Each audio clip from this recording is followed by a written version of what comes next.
ഇതിനു മുൻപും സെക്രട്ടേറിയറ്റിന് ഉള്ളിൽ തീപിടുത്തം ഉണ്ടായിട്ടുണ്ട്. സമാനമായ രീതിയിൽ ഈ വരുന്ന ദിവസങ്ങളിലും ഉണ്ടാകുമോ എന്നുള്ള ചോദ്യമാണ്. അല്ല, തീർച്ചയായിട്ടും ഉണ്ടാകും. അത് മുൻകൂട്ടി നമ്മൾ നേരത്തെ തന്നെ കാണുന്നുണ്ട്. കാരണം ഇപ്പോൾ സൂചിപ്പിച്ചതുപോലെ ഇവർ നടത്തിയിട്ടുള്ള അഴിമതികൾ മറയ്ക്കാൻ വേണ്ടിയിട്ടാണ്. അത് ഉദ്യോഗസ്ഥ തലത്തിലായാലും ഭരണ സംവിധാനങ്ങൾ മന്ത്രിമാർ ഉൾപ്പെടെയുള്ളവർ നടത്തിയിട്ടുള്ള പല പദ്ധതികൾ കൊണ്ടുവന്നതിൽ വലിയ വമ്പൻ അഴിമതികൾ നടന്നിട്ടുണ്ടാകാം.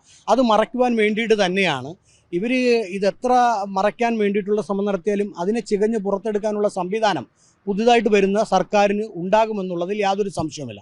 അപ്പോൾ ആ രീതിയിൽ മുൻകാലങ്ങളിലും ഇപ്പോൾ 10 വർഷമായി ഇടതു സർക്കാർ ഭരിക്കുന്നു. മുൻകാലങ്ങളിലും ഇവർ പ്രതിരോധത്തിലാകുമ്പോൾ സെക്രട്ടേറിയറ്റിനകത്ത് തീയിടുന്ന സ്വഭാവം ഇടതുപക്ഷത്തിനുണ്ട്.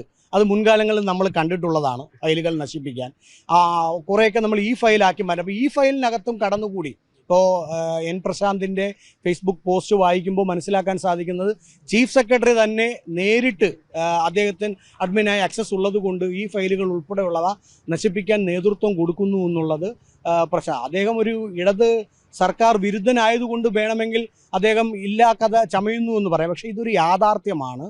അത് ഭരണസിരാ കേന്ദ്രത്തിനകത്തുള്ള ഉദ്യോഗസ്ഥർക്ക് പൂർണ്ണമായിട്ടും അറിയാം. ആ ഉദ്യോഗസ്ഥരോട് പറയാനുള്ളത് ഭരണം മാറി നിങ്ങൾ ഇനി എത്രയൊക്കെ ഫയലുകൾ നശിപ്പിച്ചാലും നിങ്ങൾക്കെതിരെയുള്ള തെളിവുകൾ കണ്ടെത്താൻ വലിയ ബുദ്ധിമുട്ടൊന്നും ഉണ്ടാകില്ല. അതിനെതിരെ ശക്തമായ നടപടികൾ ഉണ്ടാകും.